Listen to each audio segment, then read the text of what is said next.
I was digging through my library the other day and I came across this dusty old booklet, A Concise Reply to Christianity, a Muslim View by G. Miller. G. Miller, of course, is Dr. Gary Miller, who became a professor of mathematics. He was from Canada, University of Toronto. I can find very, very little online now, contemporary stuff about him. There are no contemporary videos of him, for example. I can't find any YouTube footage of him or anything on Wikipedia. So he seems to have gone deliberately under the radar, perhaps to avoid publicity, I don't know.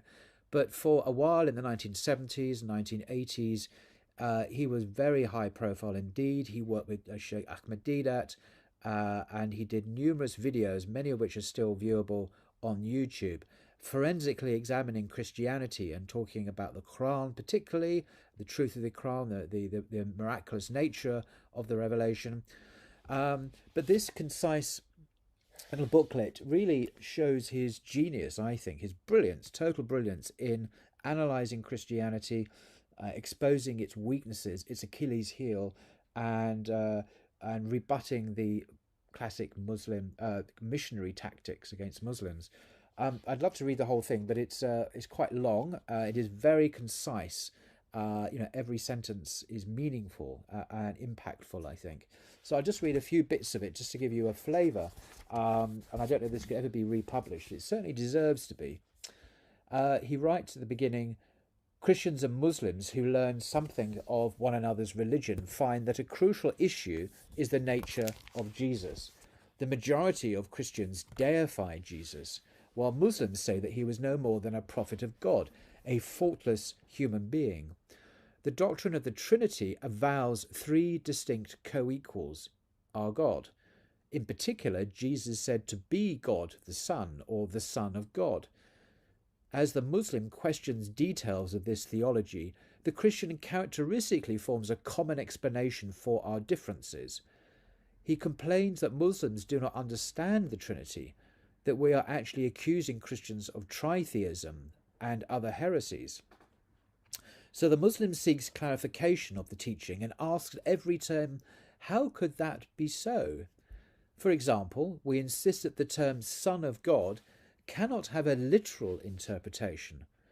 Sonship and divine nature would be necessary attributes of such an actuality, but these are incompatible. The first describes a recipient of life, while the second describes one who has received life from no one. These are mutually exclusive requirements, then. To be a son is to be less than divine, and to be divine is to be no one's son. As a discussion proceeds, it is the Christian who will eventually take refuge in the response, these are things that cannot be understood. His assessment of the Muslim's problem becomes his own confession. The Christian explanation becomes self-defeating, so there is a change of tactic. He complains that the Muslim refuses to accept what cannot be understood. But the modified approach is a diversion. Now the concepts of verification and understanding are confused. To illustrate, chemical reactions may be verified, but the atom is not thereby understood. Facts are catalogued, but not always explained. This distinction is the key to our concise reply. It is the Muslim who must redirect the discussion. Our primary issue is more basic than resolving the incongruities of Trinitarian doctrine. Rather than ask how the Trinity can be so, we should ask why it must be so. We ask, why must Jesus be divine? Can we verify the necessity of this belief? A few centuries ago, European philosophers commonly felt that a conjecture was proven if it could be shown to be equivalent to an assertion made by Aristotle, who was the Greek philosopher. Unfortunately, such an approach stopped short of challenging Aristotle and discovering truth. Similarly, resting the Trinitarian case on what people have said about Jesus stopped short of establishing the integrity of the authorities and the truth of the matter. Our purpose here is no more than the illustration that belief in the Trinity can only be based on church authority, in other words, the Catholic position. Many Christians admit that this is the case, while others insist that the teaching was elaborated by Jesus himself. Let them produce their proof is the repeated admonition of the Quran, that is, provide the documentation that Jesus himself claimed unqualified deity, Quran 21:24. Unless this evidence can be produced, authorities are subject to challenge. Then the Christian may not evade the Muslim's questions concerning understanding. The Christian will have no justification for maintaining an illogical position unless he is content to rely on the opinions of men. If he will probe no deeper than this, the Christian-Muslim dialogue is finished. The Bible record of sayings credited to Jesus is quite meagre. After allowance for duplication in our 4 Gospel accounts, these sayings could be printed in 2 columns of a newspaper. None of this handful of texts is an explicit claim to deity.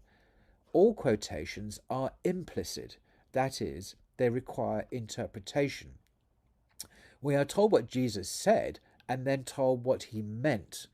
This is classic. I always get this, Jesus said X, I said yes, and then they tell me what it means, but of course that's the point of dispute. So our methodology, he says, takes an obvious form. It is not our intention or obligation to reinterpret the Bible. We are satisfied to merely verify that Christian interpretations are insufficient, ambiguous, or impossible. And then he gives an example of insufficient evidence. The virgin birth of Jesus and the miracles he demonstrated are cited by some Christians as proof of his divinity. The insufficiency of the premise is obvious. We need only read the biblical account of Adam's creation in Genesis without father or mother, and the accounts of the miracles associated with the prophet Elisha in 2 Kings chapters 4, 5, and 6. In the case of these 2 men, no Christian asserts their divinity, yet each has a qualification in common with Jesus. Some maintain that Jesus was God because the Hebrew scriptures predicted his coming. The inadequacy here is only slightly less apparent, that Hebrew scriptures also are cited as predicting the role of John the Baptist, Malachi 4. These 3 arguments are mentioned to show that the ready claims of Christians betray a selective or forgetful recall of Scripture.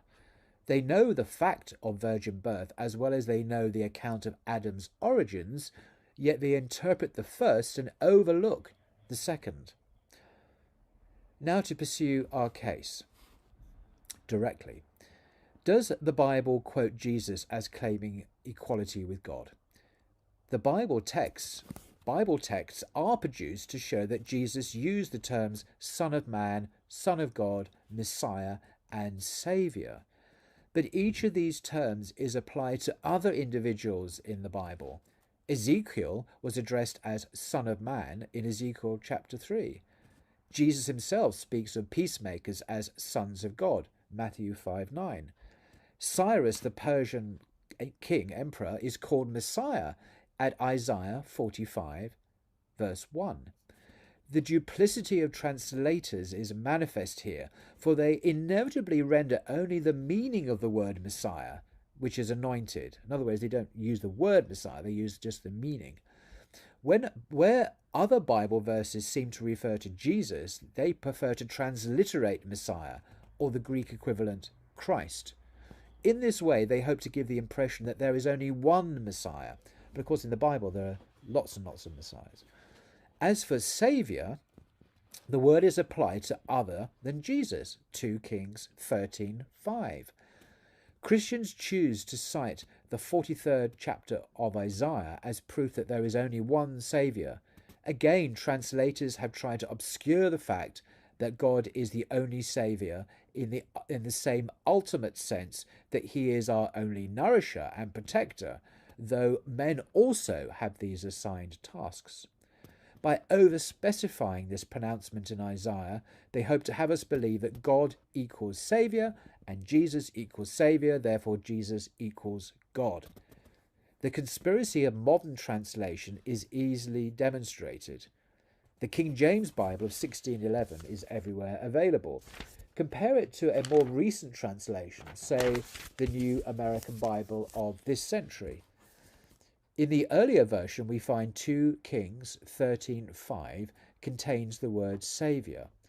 But in newer versions, the synonymous word deliverer has been substituted. In fact, saviours, plural, will be found in Obadiah 21 and Nehemiah 9:27. Here again, by substituting a different word, the connotation of divinity tied to the word saviour has been guarded in modern versions by less than honest translation.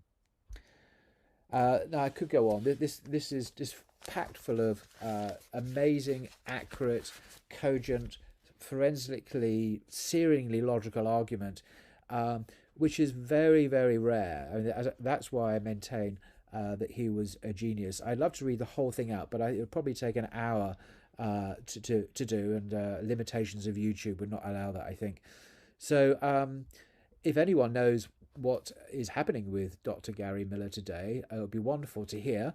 But here's one of the great geniuses of Muslim apologetics, and I just wish there were more like him today. Until next time.